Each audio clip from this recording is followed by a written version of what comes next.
Hello students, in this session we are going to see about multivibrators using 555 timer IC and current to voltage and voltage to current converters. Multivibrators are square wave generator. There are two states in multivibrator, stable state and quasi-stable state.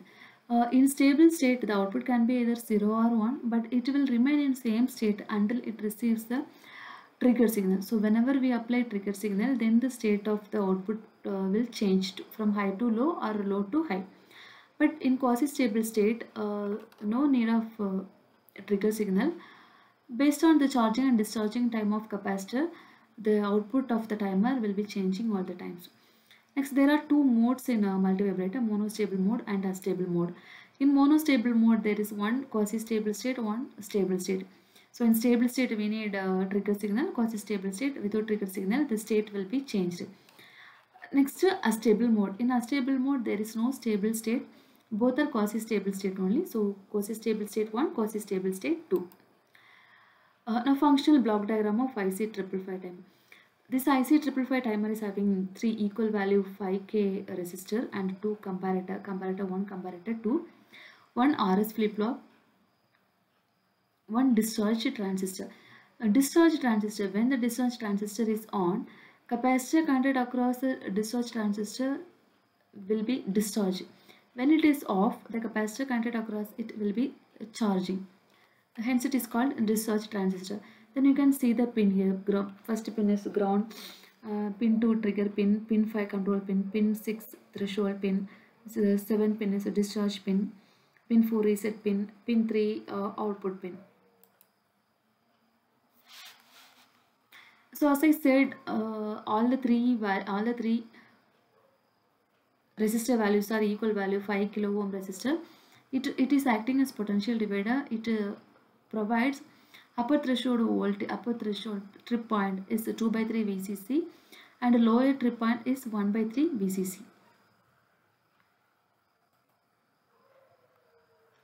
So now we'll see the operation of a stable multivibrator using 555 timer.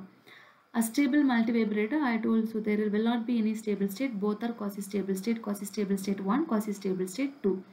So without trigger, based on the charging and discharging time of the capacitor, the output of the timer will be changed every time. So now we'll see, we'll consider the output, the state is quasi-stable state 1. In this, the timer output is 1, high. So when the timer output is 1, Q bar is 1, so Q will be 0. The 0 is given to transistor, so the transistor is not turned on. If this is not turned on, then the capacitor will be charging. Capacitor will start charging towards the plus VCC. So capacitor voltage is increasing. So when the capacitor voltage rises more than UTP is 2/3 VCC. So when the capacitor voltage rises more than 2/3 VCC, the comparator 1 output. This is comparator 1 output is 1. Whenever the comparator 1 output is 1, means whenever the set is 1, Q is 1. If Q is 1, Q bar is 0. So in the previous state, now the state is quasi-stable state 2. So in the quasi-stable state 1, it was 0, now it became 0. So here the time constant, the time is charging time, so it depends on the charging time taken to reach 2/3 VCC. So when it rises more than 2/3 VCC, the state of the timer changed. So now we'll see, now the state is 0. If this is output is 0, Q bar is 0, means Q is 1. The 1 is given to transistor, so the transistor needs 0.7 volts, it is getting 1, so it will turn on. If this is turned on, then the capacitor will start discharging. So now the capacitor voltage reduces. When the capacitor voltage falls below 1/3 VCC, LTP is 1/3 VCC. When the capacitor voltage falls below 1/3 VCC, capacitor 2 becomes 1. Comparator 2 output becomes 1. If this is 1, this is reset value, the Q output will become 0. If Q output is 0, Q bar is 1. So again the state of the timer becomes 1. Now this time so during this period when the state is 0, the state transmission depends on the discharging time of the capacitor. So previously when it was 1, the state change happened because of the charging time. Now this time it because of the discharging time. So when it reaches 1 by 3 VCC, so if the voltage drops below 1 by 3 VCC, the state will be changed again.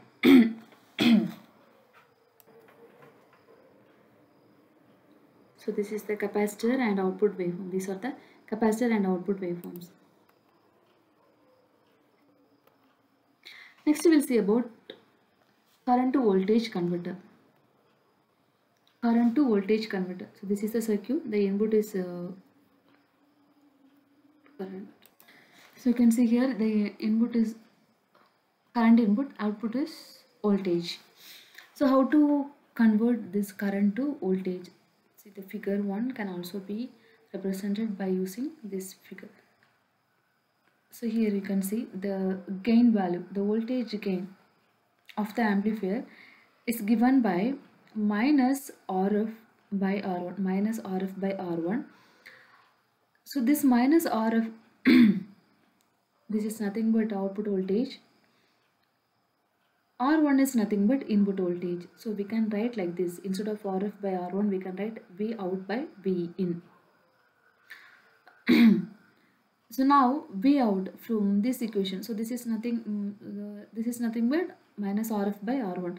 From this equation, we can write V out. V out is equal to minus VIN by R1 into RF. This is equation 1. From the second circuit, we'll write minus input minus IN.